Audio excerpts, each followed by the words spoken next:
Why should we give land to the Indians when it clearly says on the paper it belongs to the farmers? But surely you must realize that this is their home. These indigenous tribes have been living on this land for hundreds of years. Listen, this world is not fair. Some people win, some people lose. The whole world think they can tell Brazil what to do with her land. Sorry, no. We do what we please.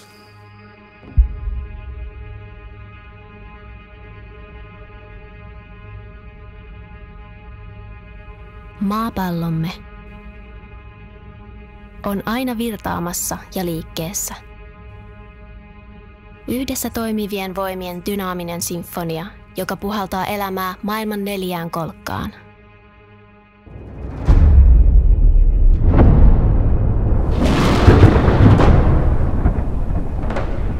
Ja vuosituhansien ajan kulttuurit ympäri maailmaa ovat kutsuneet häntä äidikseen.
We live on an incredibly beautiful planet. A home that we will hopefully pass on to generations to come. But as the years go by, it's becoming increasingly hard to imagine what kind of a world we're leaving behind us. We've spent the last 4 years traveling around the world, filming the stark reality that people now face from the threat of ecological collapse. It's now become very clear to us that there's one thing driving the destruction of our ecosystems faster than anything else. Let us show you how this very same thing might just also be our salvation.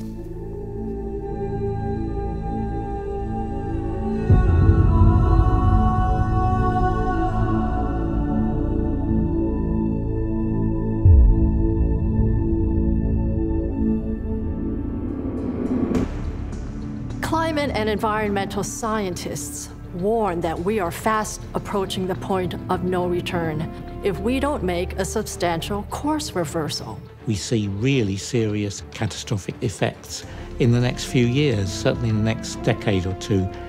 The world will be completely different from the way it is now. Vuodesta 1900 lähtien olemme nähneet dramaattisen kasvun maailmanlaajuisissa säähän liittyvissä katastrofeissa. Viimeisten 50 vuoden aikana säähän liittyviä katastrofeja on ollut 4 kertaa enemmän kuin edellisen 100 vuoden aikana. We began to work together to move this issue onto the global center stage. There was a lot of discussion about the contribution from buildings and from industrial factories, but I became aware during that same period of time that there was another factor that was going undiscussed, and that is the role of animal agriculture, which I could see was playing some significant role around the planet.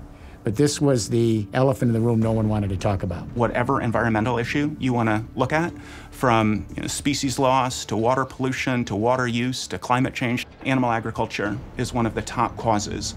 The critical, widespread negative impact of animal agriculture on our planet is undeniable. Severe global crises, from climate change and environmental damage to species extinction, hunger, poverty, disease, and antibiotic resistance, all of these have direct connections to animal agriculture and the massive inefficiency of our current food production systems. WikiLeaksin jo vuonna 2009 julkaisema raportti paljasti Nestlen johtajien ja Yhdysvaltain virkamiesten välisiä keskusteluja, joita kutsutaan nimellä The Toward the Horizon. Nestlen johtajat sanoivat, että heidän oma tutkimuksensa oli osoittanut makean veden loppuvan maailmasta seuraavan 30 vuoden aikana. Ja että yksi suurimmista syistä siihen, että olemme ajautuneet tälle katastrofaaliselle tielle, on lihavalmisteiden maailmanlaajuinen kysyntä. If you look at the impact that food choice has on global warming, it's very significant. Eating meat is huge for global climate, and that's something where personal choice is the determining factor. So there's the only case I can think of where individual human choice would have a big effect would be food. We're now over the line. And the idea that we're going to double meat production between now and 2050, this is just unsustainable. This is going to have to give. Our diet is taking us to an abyss. A significant reason why livestock production has been having such a huge impact on greenhouse gas emissions is because of the large surfaces of forests that have been destroyed in order to make room for pastures and for the growth of soybean and maize for feedstock production. Metsämme olivat aikoinaan täynnä mitä uskomattominta elämää. Viime vuosien aikana meidän kyltymätön halumme liha- ja maitotuotteita kohtaan alkoi lisääntyä, ja lihan kysynnän kasvaessa tarvitsemme yhä enemmän maata.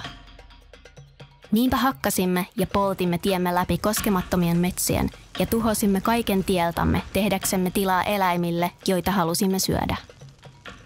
Koska nämä eläimet eivät saaneet vaeltaa vapaina, kuten ne luonnostaan tekevät, niiden laidunmaat tyhjenivät pian. Ja niinpä meidän oli tietenkin ruokittava ne. Joten jälleen hakkasimme ja poltimme tiemme läpi useampien metsien, kylvimme maahan geneettisesti paranneltua maissia ja soijaa, ja sitten kastelimme maan tuholaismyrkyillä, rikkakasvien torjunta-aineilla ja synteettisillä kemiallisilla lannoitteilla. Karjatalous on kirjaimellisesti muuttanut planeettamme kasvot. Vihreä maa-ala on valjastettu ihmisen viljelyksille. Se on suuri alue, joka ulottuu maapallon ympäri. Ja kuitenkin punaisella merkitty eläintuotantoon käyttämämme maa-ala vie nyt valtavan osan maapallomme pinta-alasta, paljon suuremman alueen kuin ihmisen viljelyyn käyttämä maa-ala. Almost all the Earth's surface now bears the mark of some kind of human impact, and most of that is livestock production. Agriculture has transformed the planet like nothing else. To produce milk, we farm an area about the size of Brazil. To produce beef, we farm an area about the size of Canada, the United States, the whole of Central America, Venezuela, Colombia, and Ecuador combined. To produce eggs, we farm an area the size of Sweden. To produce aquaculture feed, an area about the size of the UK. A plant-based diet would reduce the amount of land required to produce our food by 3.1 billion hectares. That's an area the size of the entire African continent. Amazon on maailman suurin trooppinen sademetsä. Tämä ikivanha ja monimuotoinen maailma on hitaasti korvautumassa.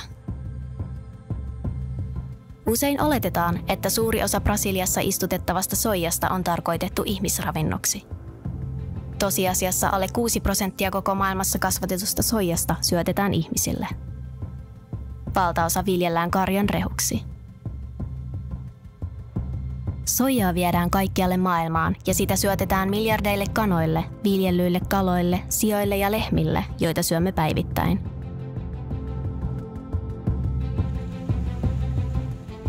Metsät ovat miljoonien villieläin- ja kasvilajien koti, mutta ne ovat myös planeettamme ilmakehän suuria säätelijöitä.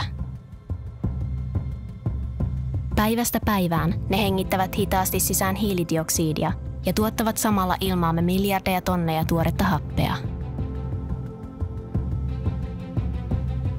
Joka vuosi menetetään arviolta 18 miljoonaa hehtaaria metsää, mikä on noin Panaman valtion kokoinen alue. Arviolta nyt noin puolet maapallon täysikasvuisista trooppisista metsistä on tuhoutunut. Ja jotkut tutkijat ovat ennustaneet, että ellei merkittäviin maailmanlaajuisiin toimiin ryhdytä vuoteen 2030 mennessä, vain 10% metsistä jää jäljelle.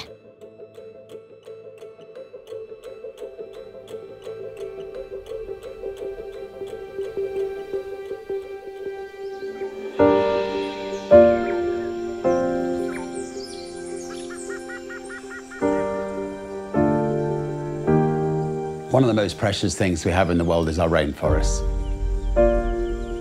The rainforests are literally being chewed away by farmers who know they can make money by cutting another acre and then another acre and then another acre for meat.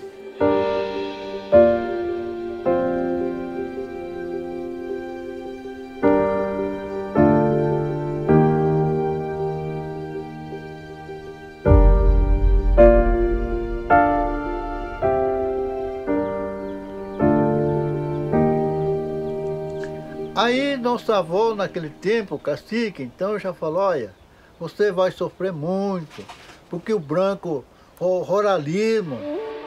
Joka vuosi satojen Amazonin sademetsien alkuperäiskansojen kylät palavat maanrasalle. Heidät on pakko siirretty mailtansa monien tulleen murhatuiksi maatalousalan puolisotilallisten joukkojen toimesta, jotka pyrkivät muuttamaan heidän kotinsa viljelymaaksi, jolla viljellään soijaa karjan rehuksi.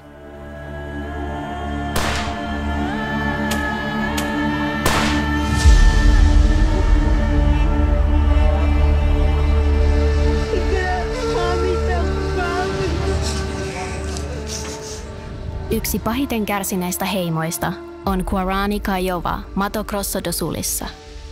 Para nós indígenas, antigamente as florestas que é a nossa casa. Quem começou a destruir a nossa aldeia através da agropecuária.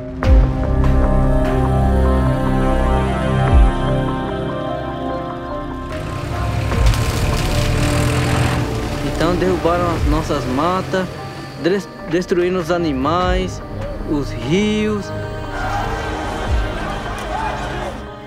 Eu tô falando, agora vai plantar soja, aí depois vai passar veneno, né? Tudo coisa. Vai passar o adubo também, vai cair tudo no rio. E nós revoltando nos terroir para sustentar a nossa família.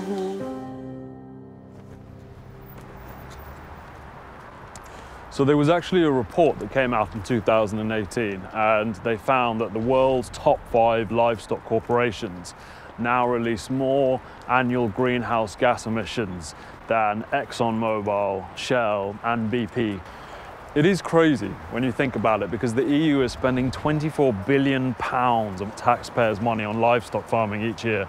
And this is at a time when we are facing an ecological collapse and we drastically need to reduce greenhouse gas emissions.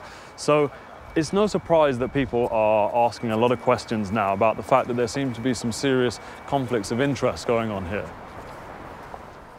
There's some very heavy lobbying going on of government, and I think that happens throughout the world. And it's just a historic thing that needs to be, I think, rebalanced.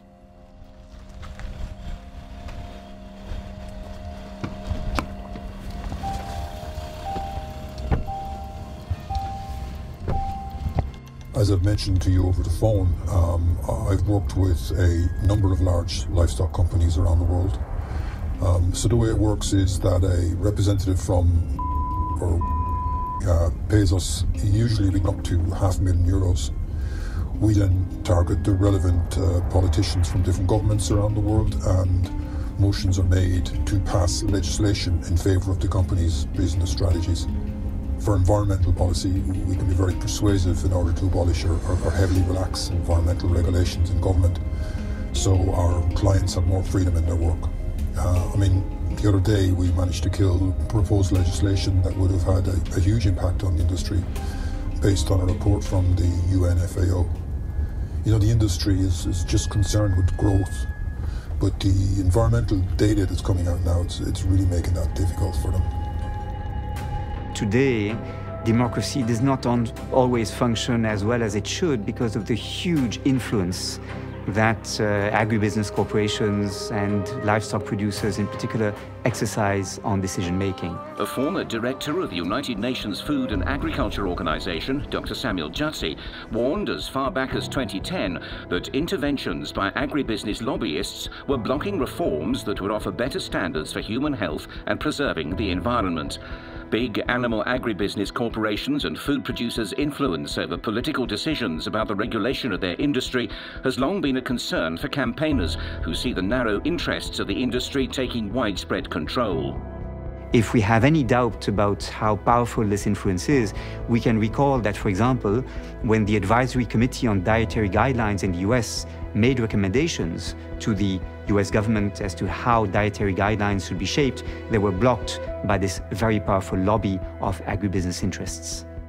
Vuonna 2013 Yhdistyneiden kansakuntien elintarvike- ja maatalousjärjestö julkaisi merkittävän raportin nimeltä Tackling Climate Change Through Livestock.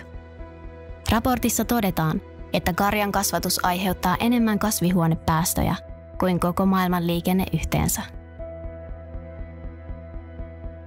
Yhä useammat tutkijat uskovat, että karjatalouden vaikutus on tosiasiassa vielä pahempi kuin FAO:n raportissa todetaan. There are close ties between the research organisations and government policy and industry. It's very pervasive because livestock industries depend on government policies that support them. The FAO report was prepared within the FAO by specialists of agriculture and livestock production, not by specialists of the environmental issues associated with agricultural production. I believe that a more serious concern, of course, is that the International Meat Association was involved in preparing the report, which does raise the question of the independence with which the study was prepared. Government policy in that regard is not for the benefit of the land, it's for the benefit of the industry. Raportissaan FAO teki yhteistyötä jäsenmaidensa kansalaisjärjestöjen ja monien muiden järjestöjen kanssa, mukaan lukien Euroopan rehunvalmistajien liitto, Kansainvälinen meijeriyhdistys, Kansainvälinen lihasihteeristö, Kansainvälinen munakomissio ja Kansainvälinen siipikarjaneuvosto. Yli $1 biljonan arvoisella teollisuuden alalla, eivätkö juuri nämä instituutiot ole ne, joilla on eniten menetettävää karjan kasvatusta vastaan suunnatusta tieteellisestä raportista?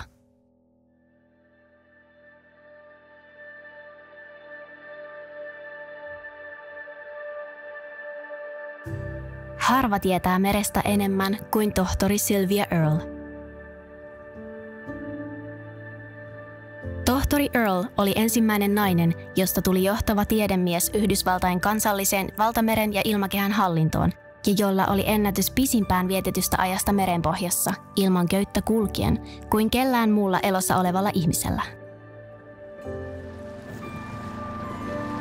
When I was a child, the idea of a dead zone in the ocean was not even in our vocabulary. But in the 20th century, as agriculture began to greatly expand, the areas around the coast began to show signs of wear and tear. The first, most notorious spotlight area, I think, was off the Gulf of Mexico. And it has simply grown over the years, an annual phenomenon that is coincident with the application of massive amounts of fertilizer. Rehun kasvattamiseen luovutetut miljoonat neliökilometrit on ankarasti ruiskutettu suurella määrällä typpilannoitteita. Typpi valuu pois pelloilta kulkeutuen jokiin ja lopulta valtameriimme. Typpipitoinen vesi stimuloi massiivista levien liikakasvua, mikä johtaa niin suuriin leväkukintoihin, että ne ovat nähtävissä avaruudesta käsin. Levät vievät vedestä happea, mikä johtaa ympäröivän meren eliöstön kuolemaan. Koska lihan kysyntä on kasvanut, nämä vähähappiset kuolleet alueet ovat vakaasti jatkaneet kasvuaan.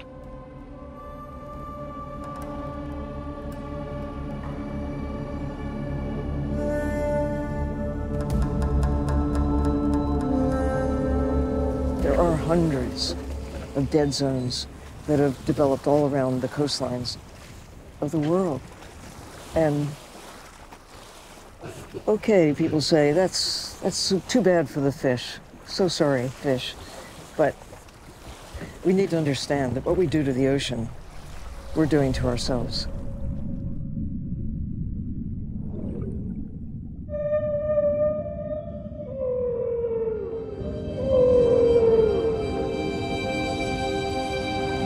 I want others to see, and to see for themselves.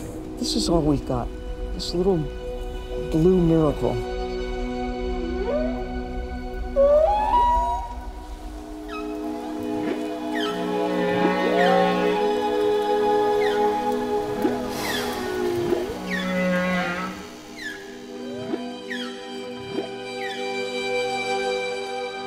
Jotkut uskovat, että siirtyminen lihansyönnistä kalaan vaikuttaa myönteisesti planeettaamme. Tämä ei yksinkertaisesti voisi olla kauempana totuudesta.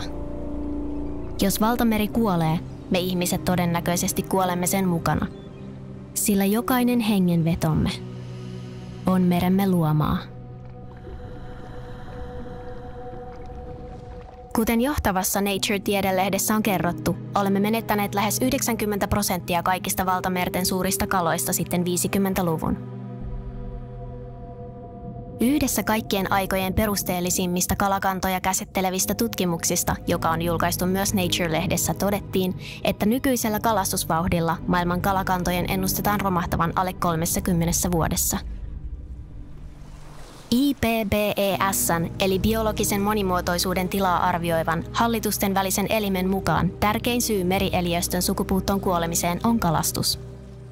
Kalan himomme kirjaimellisesti vie elämän meristämme.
Today we have agreed on fishing opportunities for European fishermen worth more than 5 billion euros and benefiting more than 50,000 fishermen. The catches agreed today will continue to make the European fishing industry highly profitable also in 2019.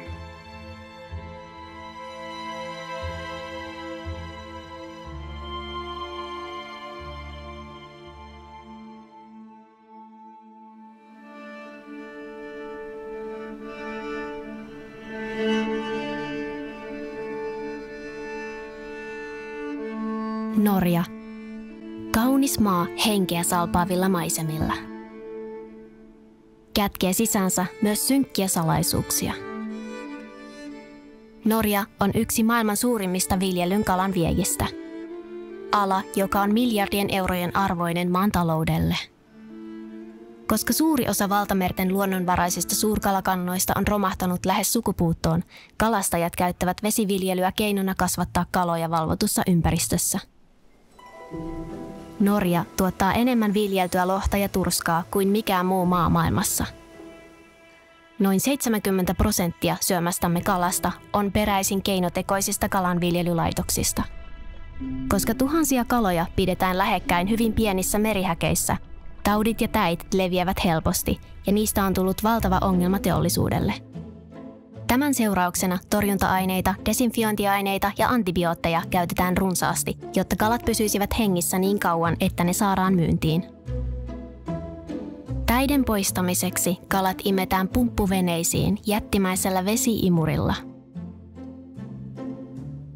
Tämän jälkeen kalat pumpataan järjestelmän läpi ja kulkiessaan sen lävitse ne joko kuumennetaan korkeaan lämpötilaan tai kylvennetään kemiallisessa liuoksessa, joka poistaa suurimman osan täistä ennen kuin ne pumpataan takaisin häkkeihin.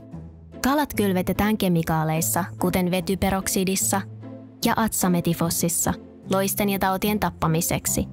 Ja niille annetaan rehua, joka sisältää kemikaaleja kuten deflupentsuronia, emamektiiniä ja diflupentsuronia, jotka luonteeltaan ovat myrkyllisiä. Tutkijat ovat havainneet, että kemikaalien jäämiä voi päätyä kaloihin ja lopulta lautasillemme. Tämä pätee viljeltyihin kaloihin kaikkialla maailmassa. Taryn Bishop, ympäristöaktivisti, on tapaamassa Green Warriors-suojelujärjestöä, joka toimii Bergenissä Norjan länsirannikolla. Green Warriors on tutkinut kalankasvatuksen tuhoisaa vaikutusta paikalliseen ekosysteemiin jo vuosien ajan, ja he vievät Tarynin tutustumaan viljelylaitoksen pinnan alla piilevään pimeään puoleen. Erikoisrakenteinen sukellusvene mahdollistaa merenpohjan tarkastelun häkkien alapuolelta.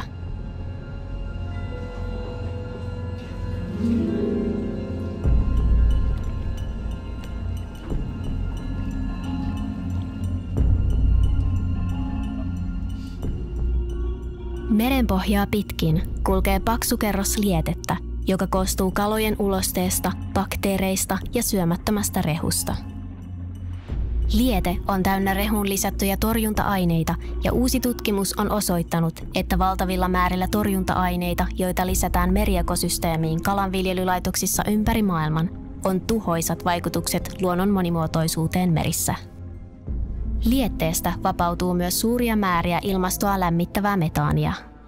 Oxfordin yliopiston tutkijat ovat havainneet, että joistakin vesiviljelytyypeistä vapautuu enemmän metaania kuin naudanlihan tuotannosta.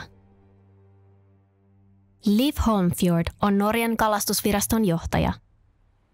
Norjassa ollessamme meille kerrottiin, että hän vastaa maan kalanviljelyteollisuuden sääntelystä, mutta hän myös omistaa osakkeita yhdestä Norjan suurimmista kalanviljelylaitoksista.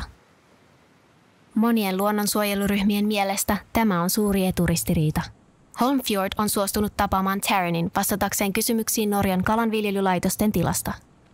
Well, fish farming is quite a new industry in Norway. It started back in the 1960s with some local entrepreneurs starting with hobby, and it's grown until it's a €1 billion industry today. And seafood is the second largest export industry in Norway, and fish farming accounts for 2/3 of the export value of seafood. So recently, we found out that you also have shares in one of the largest fish farm companies in Norway. Do you not feel that that's a conflict of interest? Of course, there could be a conflict of interest, but this is a fact that's been known since before I got this position, and I've been open about it. I'm not involved in the business from day to day or at any. So it's, and if there's, we have, and I have. Sorry, I have to. Do you have to start over again? Vad heter det för något då? So all the decisions that I made will either be for the whole industry, not especially for this fish farm, or it's only an advice to the politicians, and the politicians are setting the limits and the actual regulations. So if there's an actual case handling regarding this company, then I will step aside.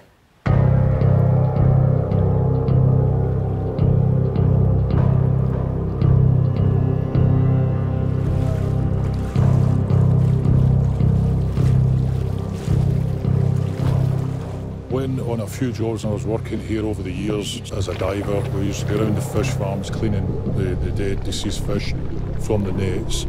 and fixing the nets, etc. after storms. And on occasion we'd seen some of the boats coming in to clean the lice off them. There's quite a lot of dead fish, you know, diseased or they've died, but it's a lot of pink mush, you know, not healthy look. Having seen what I've seen and worked on the various sites round about where I've been in Scotland, I wouldn't eat farmed salmon. No, I would have. pretty rank. Salmon is marketed as healthy. It's also marketed in a very devious way, deceptive way, that they think it's a wild product. So it's a fake product, it's a fatty product, it's contaminated, it's marketed as healthy, but it's not. So salmon, if you see salmon, alarm bells should start ringing. It's pretty grim when you dive down to the bottom of the cages because, you know, we always see the bottom full of dead fish. And it's basically because many of these fish are so diseased, so parasite-ridden and laden with chemicals that they become sick and they live out their sad, short lives, basically looking like zombies. You know, you don't see this when you go to the restaurant or the supermarket, but this is basically what a lot of the fish actually look like before it ends up on our plates.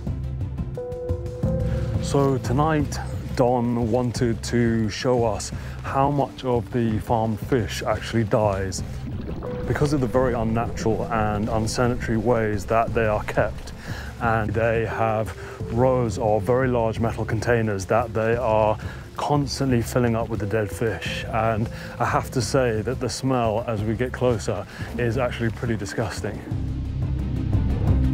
So this is the sordid side of salmon farming in Scotland. This is the dirty secrets the industry don't want you to see. This is disease-ridden farmed salmon. It's 15 to 20% fat. That's where the contaminants, the cancer-causing contaminants, PCBs, dioxins, and the artificial colorings are. So this is something to be avoided at all costs. This is the salmon farm just here. We got freedom information, data from the Scottish Environment Protection Agency showing the use of over 50 tons of formaldehyde, not just at this site but other sites across Scotland. Is formaldehyde may cause cancer, suspected of causing genetic defects, toxic if swallowed, may cause respiratory irritation, causes damage to organs. Do not breathe.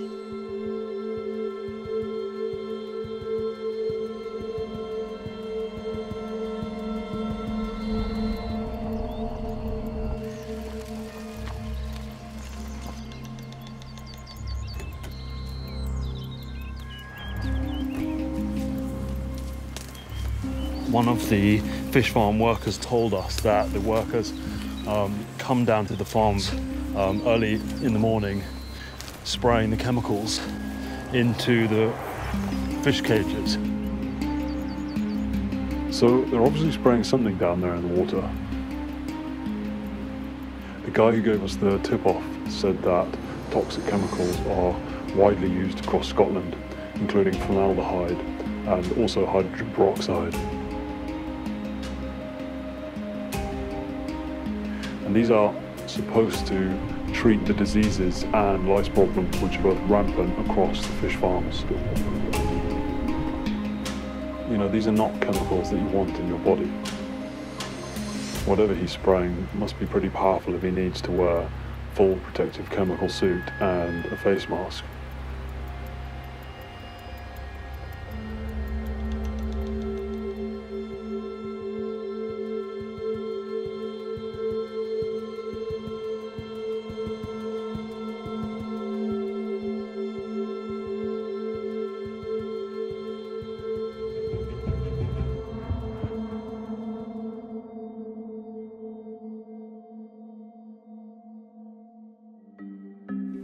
Kun merestä tulee 7 miljardin ihmisen kaatopaikka ja viljelylaitokset kyllästävät kalansa kemiallisella rehulla, ei kalan syöminen ole koskaan ollut näin myrkyllistä.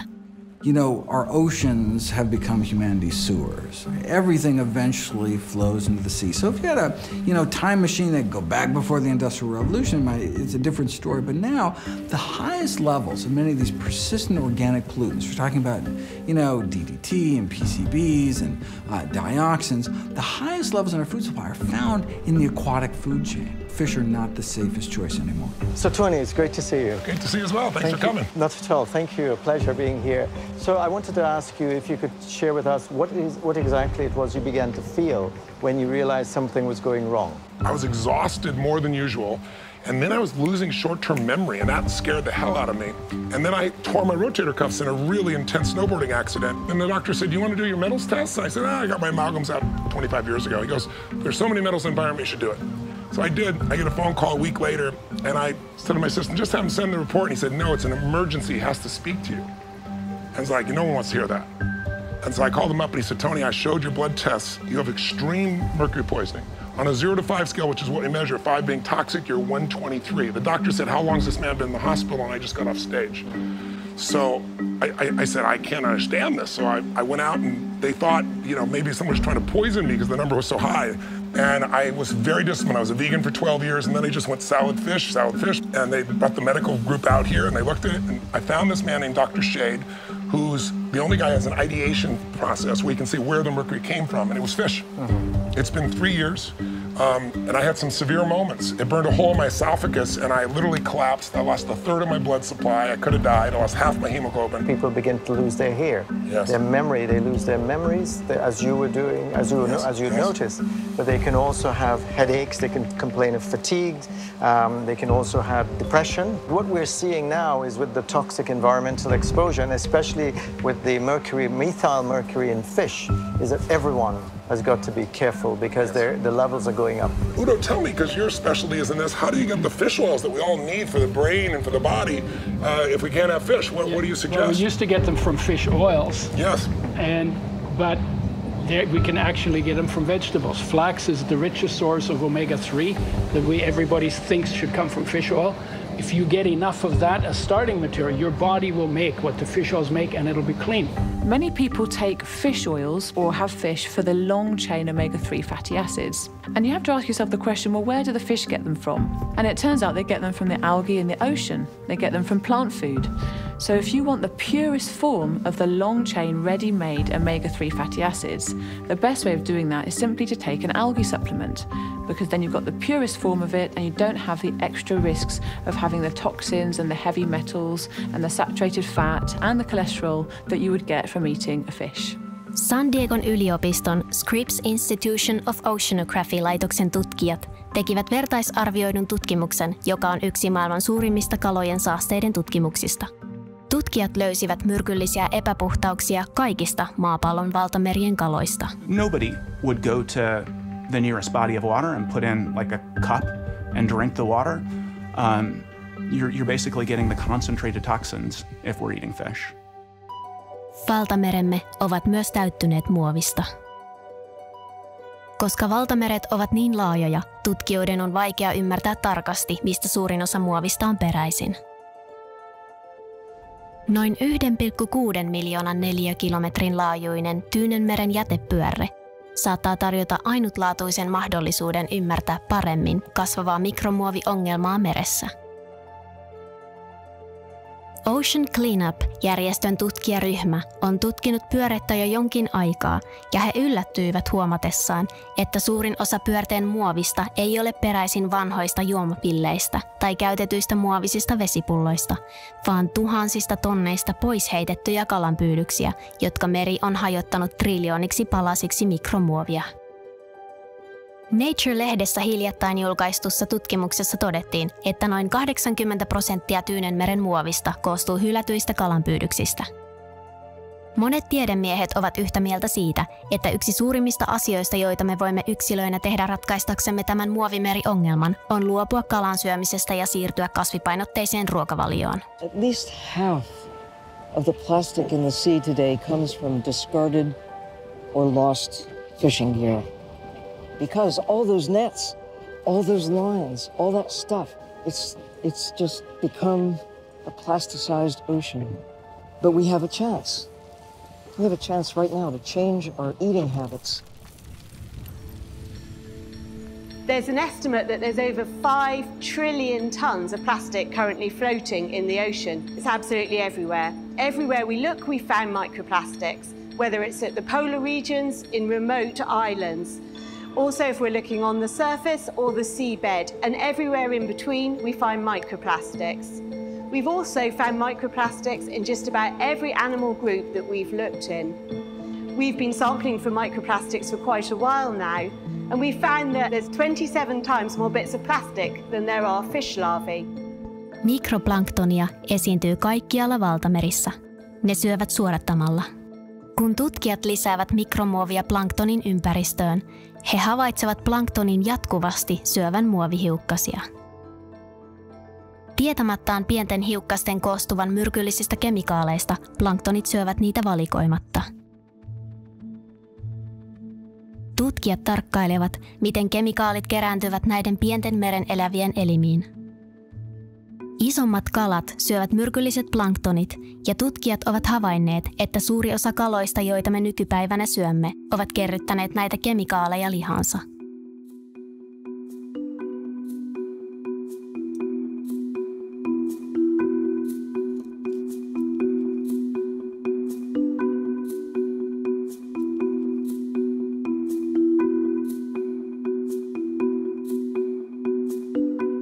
Limousin yliopiston tutkimuksessa todettiin, että yli 1/3 kaikista testatuista kaloista sisälsi mikromuovia. Näitä saastuneita kaloja syödessämme saamme samoja myrkyllisiä kemikaaleja elimistöömme, ja viimeaikaiset tutkimukset viittaavat samanlaiseen myrkkyjen kehittymiseen ihmisissä.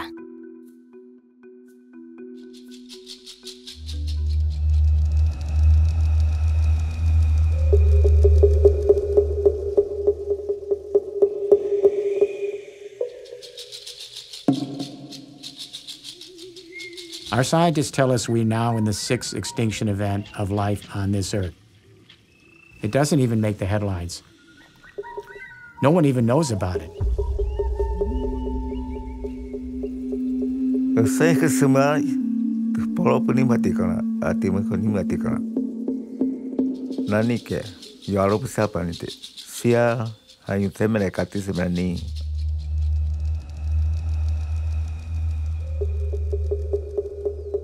Tony na waku keban.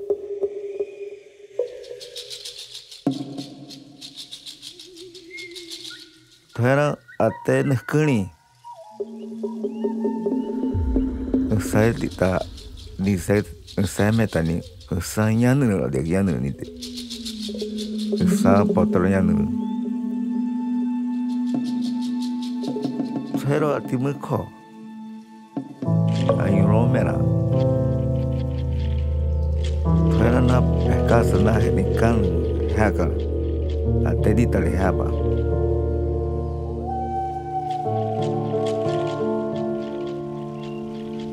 Nekuni saya ke pas tadi haka.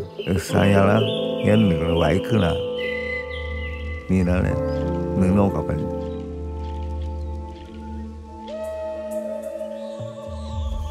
Tahu apa ni ti? Tuera ti mereka. Nyalo balik apa? Naik ke pepeni kere. Terus ni kalau le, nyasa dia ni.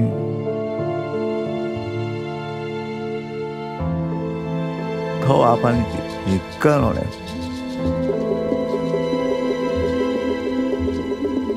Na, wai kena. Boti peti apa ni?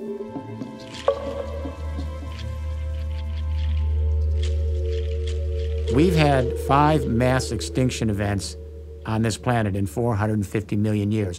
Let me be clear on this.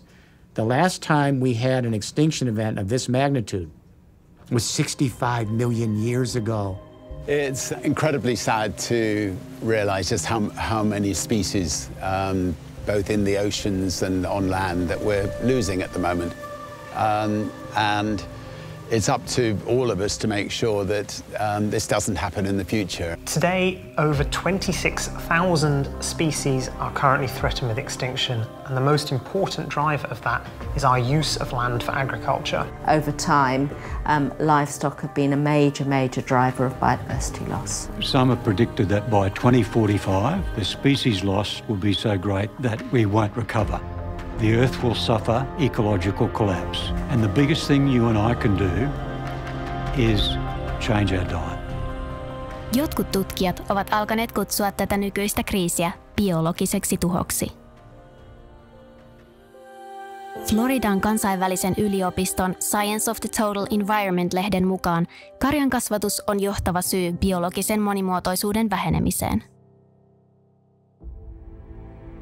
Science-lehdessä julkaistun tutkimuksen mukaan, jos koko maailma siirtyisi yksinomaan kasvipohjaiseen ruokavalioon, vapautuisi yli 75% maailman viljelykelpoisesta maasta, ja monet aiemmin karjankasvatuksen vuoksi tuhotuista metsistä voitaisiin palauttaa entiselleen. Maailmassa on monia hienoja aloitteita, jotka tekevät juuri tätä. Ecosia. Googlen kaltainen verkkohakukone on yksi tällaisista aloitteista, joka käyttää mainonnasta saatavat tulot maksaakseen paikalliselle yhteisölle puiden uudelleen istuttamisesta. Yksi Ecosian tärkeimmistä metsänhoitajista on Mauricio, joka on tehnyt töitä Brasilian sademetsien uudelleen istuttamiseksi. Plantei minha primeira árvore, tinha 5 anos de idade. Eu nem imaginava que 20 anos depois, esse esforço tão pequeno teria virado uma das iniciativas que mais plantou árvores na história do Brasil.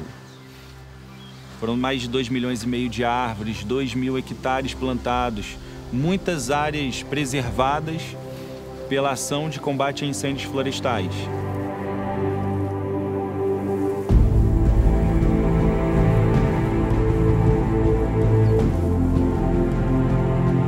Puut hengittävät elämää maailmaamme. Istuttaessamme puun, kylvämme siemenet meidän tulevaisuuttamme varten tällä planeetalla.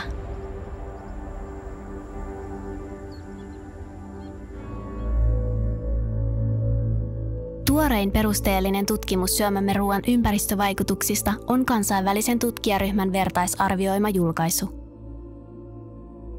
Tässä käänteentekevässä tutkimuksessa, jota johti tohtori Margus Springman Oxfordin yliopistosta, todettiin, että jotta meillä olisi lainkaan mahdollisuuksia pitää lämpötilat Pariisin ilmastosopimuksessa asetetun 2 celsiusasteen raja-arvon alapuolella, meidän on suurituloisissa maissa vähennettävä rajusti lihankulutusta noin 80%. Policymakers have been very reluctant to address the livestock issue. It's entirely out of keeping with the urgency of the crisis that we're facing. Hi, Otto Brockway for Brockstar Films. This is a question for Commissioner Hogan. The scientists at Oxford University have been very clear that livestock farming has a far greater impact than plant-based farming. With this in mind, would it not be common sense to reduce the billions in subsidy payments to livestock farming in Europe and offer them to plant-based farming instead as an incentive to a much more sustainable food system? We have made our proposals based on protecting the farmers because they are, unlike you and I, they're out in all sorts of weathers and in all sorts of market risks. And you and I may not know anything about that because this is their lives. They're producing high quality food for us all so that we can have this particular good quality products available to us at all times. Sometimes under local conditions like organic, more times it's conventional farming. So we provide financial support at the moment for that. And it's a public good that's not always recognised. But the movement of our policy is in the direction of our farmers being centrally involved in providing more public goods. And if you want to do anything in life, you have to pay people. Sometimes I understand that there's a moral obligation and there's people of principle. But most of the time, 99% of the time, they have to get paid. So as professionals that we're expecting to provide good quality food and do more on public goods, we pay our farmers. This is the decision that we make at political level. Livestock emit methane and nitrous oxide. Now, most people, when they think of climate change, they think of CO2, carbon dioxide, which is a very potent global warming gas. But methane is 25 times more potent per molecule when it's released than CO2. And nitrous oxide is 298 times more potent per molecule than CO2. These are very powerful global warming gases. So today we have a very special camera called a hyperspectral imaging camera, and it basically enables us to be able to see gases that would be otherwise invisible to the naked eye. And today we're looking at methane gas. Methane is a gas that is being produced by cows when they belch. Metaani ja muut sen ilmakehään tuottamat kaasut ovat aiheuttaneet 1/3 ilmaston lämpenemisestä vuodesta 1750 lähtien. Karjaeläimet ovat suurin metaanin lähde, jota voimme hallita. Metaanipäästöjen voimakas vähentäminen voi hidastaa ilmaston lämpenemistä 15–25 vuodella, tehden siitä tehokkaimman keinon lämpenemisen hidastamiselle tulevina kriittisinä vuosina. Whoa, look at that. Wow. Ilmastokaasujen erilaisten lämmityspotentiaalien osoittamiseksi voidaan käyttää koetta, joka tunnetaan nimellä infrapuna-absorptiokoe. Tässä näemme 4 maanmuotoista jääpatsasta, jokainen omassa ilmatiivissä kammiossaan. Kammiot edustavat planeettaa ympäröivää ilmakehää. Jokaisen yläpuolella on identtisiin lämpötiloihin asetettu infrapunalämmitin ja jokainen kammio täytetään eri kaasulla.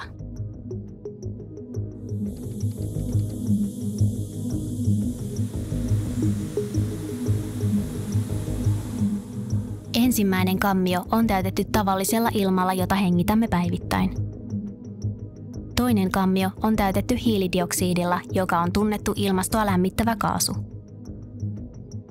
Kolmas kammio täytetään metaanilla, joka on karjatalouteen liittyvä kaasu. Ja 4. dityppioksidilla, joka on myös karjatalouteen liittyvä kaasu. Ajan myötä alamme nähdä hiilidioksidikammiossa olevan jääpatsaan hienoista sulamista normaaliin ilmaan verrattuna. Mutta samassa lyhyessä ajassa patsaat metaani- ja dityppioksidikammioissa alkavat sulaa nopeasti, kun lämpötila sisällä nousee huomattavasti korkeammaksi kuin normaalin ilman ja hiilidioksidisäiliön sisällä. 16 tuntia myöhemmin tulokset ovat jyrkät. Voimme selvästi nähdä, että metaani ja dityppioksidi, 2 pääasiallista karjatalouden sivutuotetta, ovat voimakkaita ilmastoa lämmittäviä kaasuja.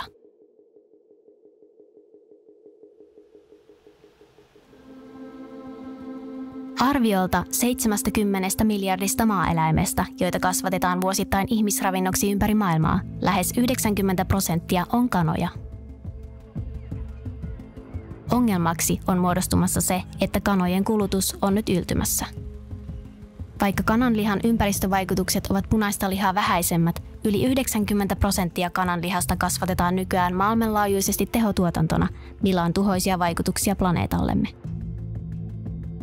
Jos vertaamme lihan proteiinikaloreita ja kasvipohjaisia proteiineja, kuten kikherneitä, kana aiheuttaa vähemmän haittaa ympäristölle kuin yleisesti kulutettu punainen liha.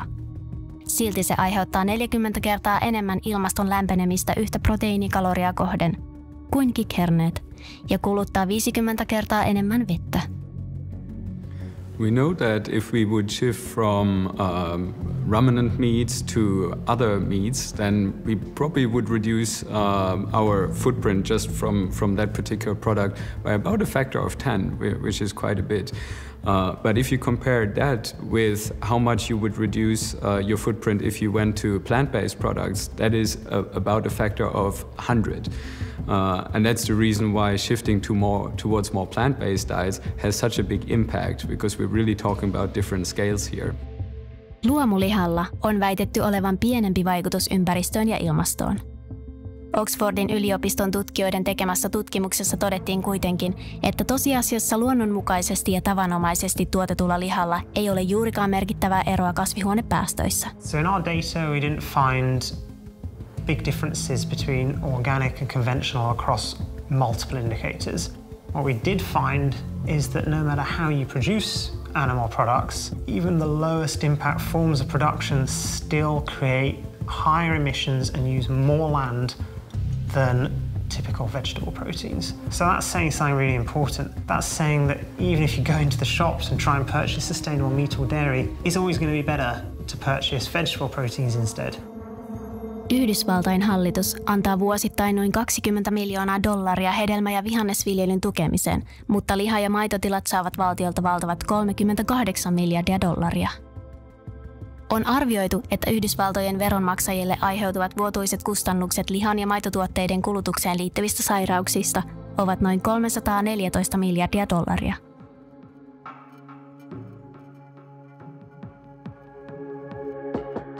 When you cram, tens of thousands of animals in these cramped, filthy, unhygienic conditions, basically live atop their feces, it's just like a breeding ground. Animal to human diseases that arise because of the way we're now treating animals, whether it's these live animal markets in East Asia, whether it's the bushmeat trade. And the concern is that with enough spins at genetic roulette on these swine factory farms, these chicken factory farms, we're gonna, end up with one of these viruses that's not only deadly to chickens, but can jump and transmit human to human and cause the next human pandemic.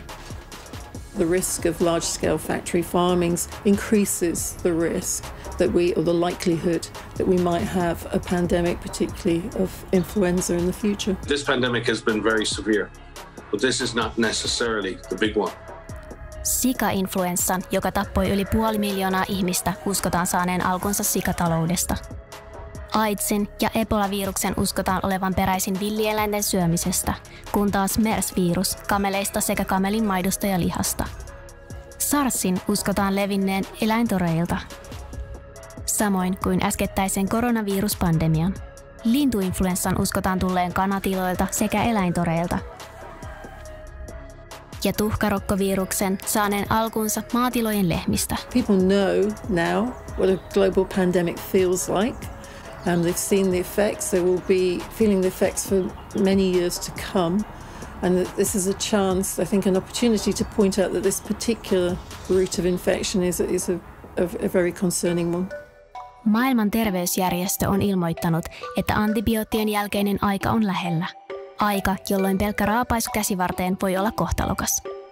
Ihmeelliset hengenpelastavat antibioottimme ovat menettämässä käyttökelpoisuutensa liikakäytön vuoksi, mutta ei ihmiselle suunnaton käytön vuoksi, vaan siksi, että annamme niitä joka päivä miljardeille tuotantoeläimille.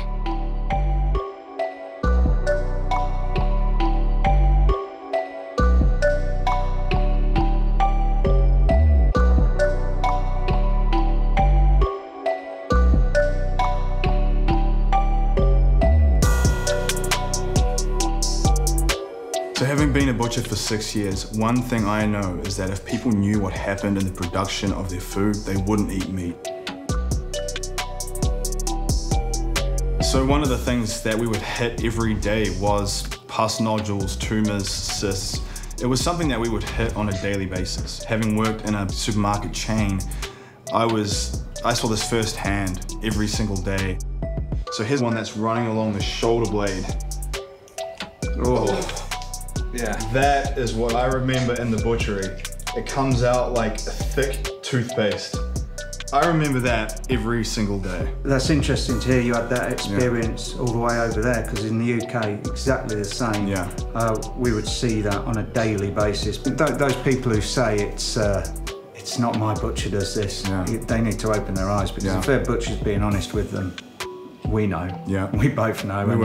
And any honest butcher's going to admit it. They're not going to want to tell the public because it's going to affect their business. Yeah. But it is a fact. And me working in multiple butcheries, I saw these common trends across the board. So I know that it wasn't just isolated to the one that I was working in. It was across the board for me. People need to reconnect with what they're eating, and the whole process that we're talking about here of how that food gets to them is hidden from them, and it's hidden for a reason. Because if they saw it, it would most definitely make them want to think harder about what they're eating.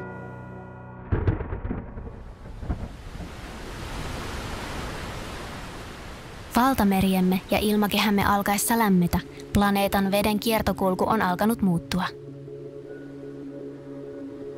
Climate change changes the water cycles of the planet. The heat that's being generated is forcing the precipitation into the clouds, so we're getting more concentrated precipitation in our clouds and more dramatic, extreme, and unpredictable water events all over the world. Taiwanin syrjäisen Tyynenmeren saaren pohjoispuolella Atayal-kansa asuu korkealla vuoristossa. Taiwanille sään ääri-ilmiöt eivät ole vieraita, mutta viime vuosina taifuunien voimakkuus ja esiintymistiheys ovat lisääntyneet. Tämä on vaikuttanut tuhoisasti atayalilaisiin ja heidän elämäntapaansa.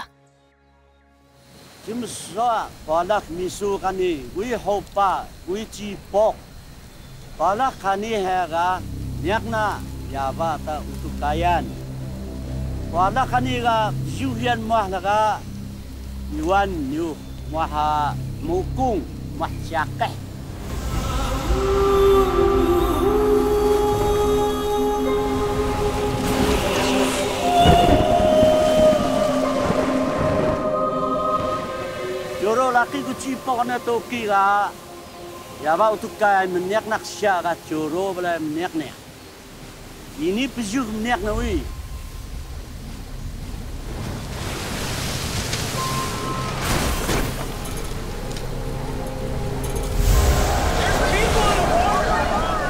Abau naga siga dokah tananak mengedung naga ta nyan yakah na ora siao yakah lungan dalah lungun dalah nyan mah yakah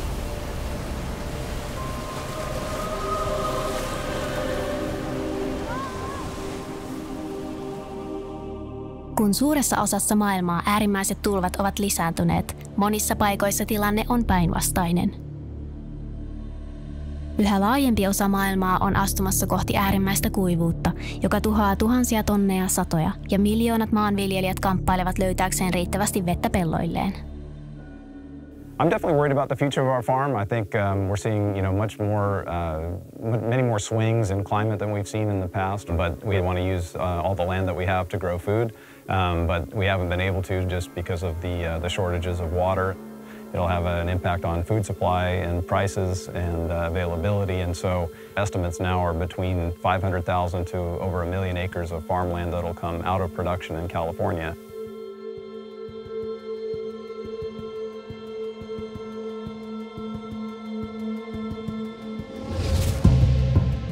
Etelä-Espanjassa sijaitsevassa Almeriassa on 31 000 hehtaaria vihannestiloja kasvihuoneissa.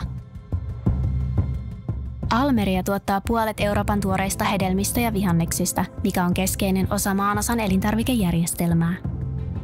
Huolestuttavaa on, että Espanjassa on vallinnut 20 vuotta kestänyt kuivuus, joka ilmastoasiantuntijoiden mukaan liittyy läheisesti ilmastonmuutokseen.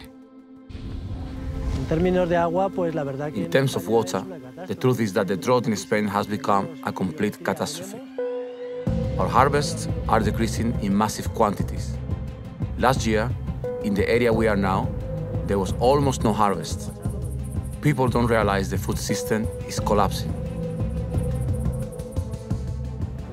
Maailmanlaajuisen ilmastojärjestelmän muutoksen seurauksena kuivuus Afrikassa on lisääntynyt. Joet ja järvet, joista 100 miljoonat ihmiset saavat juomavettä, ovat alkaneet kuivua. Uusien konfliktien puhjetessa hupenevista luonnonvaroista olemme todistamassa joukkopakolaisuuden alkamista ihmisten siirtyessä epätoivoisina kohti pohjoista selviytyäkseen. Nämä ilmastopakolaiset ovat valmiita riskeeraamaan kaiken päästäkseen perheineen Euroopan turvallisiksi katsomilleen rannoille. Vastauksena tähän nykyajan joukkomuuttoon Espanja on rakentanut massiivisen muurin, joka kulkee sen eteläisimmän rajan varrella Melillassa. Tuhannet pakolaiset ovat alkaneet vyöryä raja-aitojen yli ja Espanjan poliisi on todennut tilanteen ylivoimaiseksi.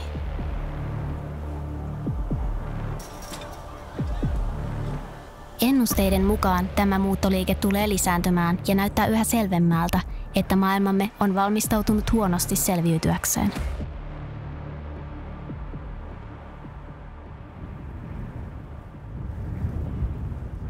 Osval, Andrel. Osgwy hirbyd Mochylpwrn.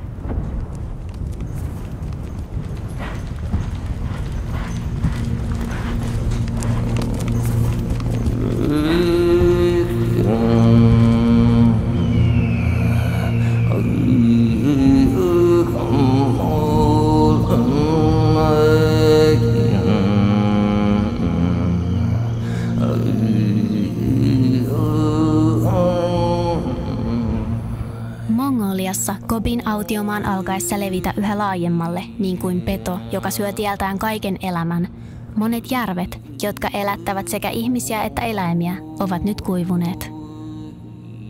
Jos järvien katoaminen jatkuu, ihmiset joutuvat pakon edessä lähtemään pois kotiseuduiltaan kaukaisiin ja vieraisiin maihin.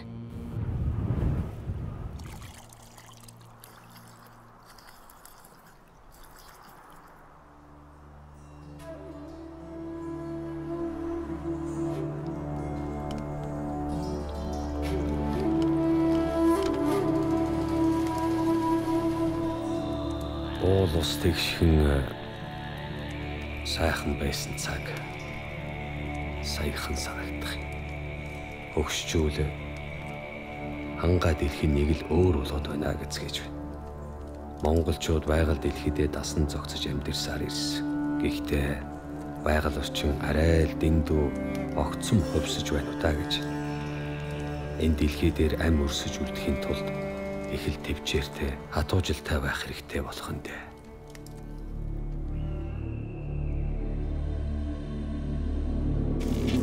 A lot of people talk about how much fresh water we use for hydrofracking. 700 billion gallons globally is wasted on fracking. So 700 billion gallons. Sounds like a lot, but animal agriculture, the production of animals that we use for meat around the globe, uses 70 trillion gallons of fresh water a year. Hundreds of thousands of times as much as fracking. And we give the cows and the chickens the good stuff, right? They don't get the Flint, Michigan, lead-tainted condoms floating in it water. They get the top shelf stuff because we don't want to screw up our sausage links. And I know what some of you are thinking right now. You're thinking, oh, here's the part. I'm a vegetarian and pigs are people too, meh.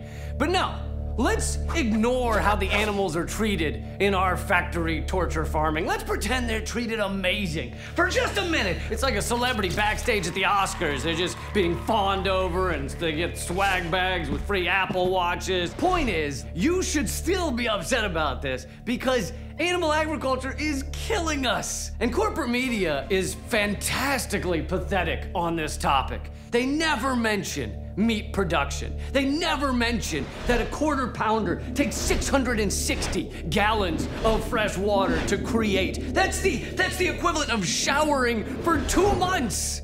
So one usually underestimated impact of livestock production is the huge amounts of fresh water required for that production to be maintained and to be increased. The problem is that in many places water is being used much faster than the natural renewal rates. Overall, in the world, 1.8 billion people are living in areas with severe water scarcity. The livestock sector is the single biggest water user in the world. 1/3 of the water use in the world is being used for producing animal products, meat and dairy. And it's not because those animals drink so much, it's really because there's a lot of water required to make the feed for the animals. If we want enough fresh water for future generations, water alone dictates that we must change our diet away from meat and dairy. Kaikkialla maailmassa voimme nähdä todisteita maailmanlaajuisesta siirtymisestä kohti eläimistä vapaita elintarvikkeita, mikä antaa meille toivoa. Vuonna 2021 ennätykselliset 580 000 ihmistä osallistui Yhdistyneen kuningaskunnan Veganuary-kampanjaan ja arviolta yli 4 miljoonaa ihmistä maassa tunnustautuu vegaaniksi. Kanadassa arviolta 10% väestöstä on nykyään joko vegaaneja tai kasvissyöjiä. Ja Yhdysvalloissa yli 50% kokeista on lisännyt ruokalistoilleen vegaanisia tuotteita vegaanisen elämäntavan lisääntyessä 600% viimeisten 3 vuoden aikana.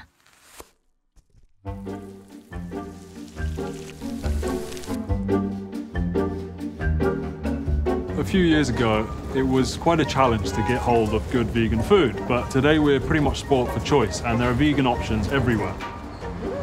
Thanks. Tastes like a normal hot dog. Is it a normal hot dog? Like, as in, like, or is this like plant-based or something? So it is actually plant-based. Yeah. So everything. It's really nice. I prefer it because I don't really eat meat that much, so this is good. Okay. I like meat and it tastes good. Yeah. For not being meat. Would you be happy with that? Yeah, I'd be stoked. I love meat too much.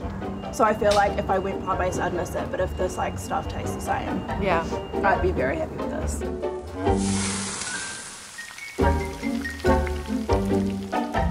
Nice messy fingers. It is, yeah. That's a good burger. Thank you. Would it interest you to know that that's completely plant-based? And I wouldn't know. So that I would definitely, wow, that's a winner. Yeah, I'm amazed. If burgers always tasted like that, would you be happy to just not eat a beef burger again? Yeah, no, I got good veg, yeah. Yeah? I'd like you to tell me which one of these nuggets is plant-based and which one is real meat. Okay.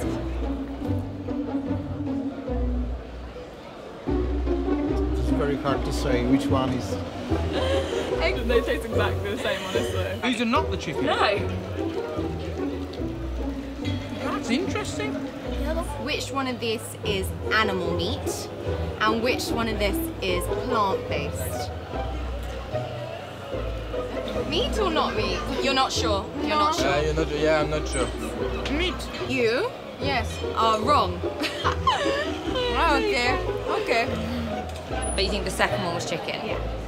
The second one was actually plant-based. No way. Yeah, and the first one was chicken. Yeah? Okay, I didn't.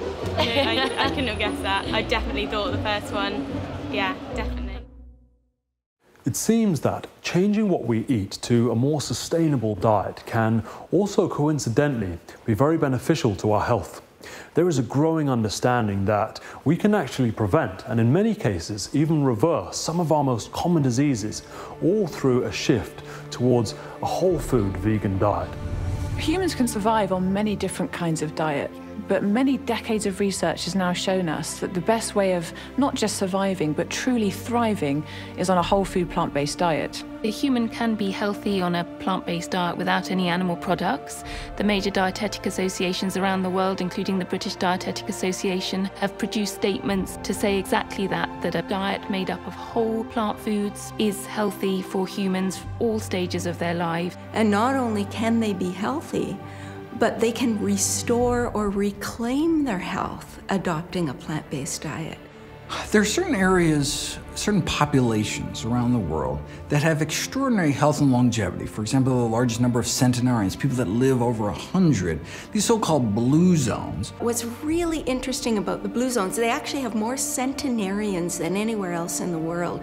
And a centenarian is someone that lives at least 100 years. But what's really interesting about the blue zones is when people reach these advanced ages, they are still productive. So the blue zones have taught us a lot. And the bottom line is we really want to try to emulate what the people of the blue zones are doing. Sinisinä vyöhykkeinä tunnetut 5 aluetta ovat Okinawa Japanissa, Sardinia Italiassa, Ikaria Kreikassa, Nicoya Costa Ricassa ja Loma Linda Kaliforniassa. So the question is, well, what do they all have in common? They have a predominantly plant-based diet. They have a diet rich in fruits and vegetables, whole grains, beans, soy, lentils, chickpeas. They have a diet rich in all these nutrients, and that's one thing that they have in common. So the EPIC study is the European Prospective Investigation into Cancer and Nutrition. It followed over 500,000 individuals from 10 European countries for more than 15 years. Those in the EPIC study that were eating predominantly plant-based or eating high levels of fruits and vegetables lived longer, had lower incidence of cancer and heart disease. About 2,500 of the individuals in the EPIC Oxford only ate plant food, so they were vegan. And even though they weren't the most healthy vegans or healthy plant eaters, you could show that these plant eaters were healthier. They had a lower incidence of heart disease, diabetes, and cancer. From everything we have discovered on this journey, it seems that moving away from animal foods to plant-based foods instead can not only give us a whole host of amazing health benefits, but also gives us a chance to be able to leave a sustainable planet for future generations to come. Perhaps the single most meaningful change that we can make as individuals is ultimately deciding what ends up each day on our plates. We are running out of time. The world community must acknowledge that animal agriculture is the most destructive industry on our planet.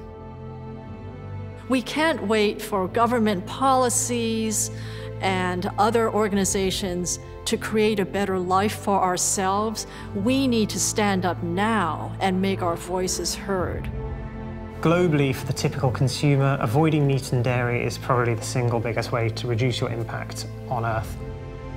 Without addressing what we eat, we simply won't make it. This is a #1 priority. This is a next step in taking responsibility for our communities, our planet, our biosphere, our fellow species.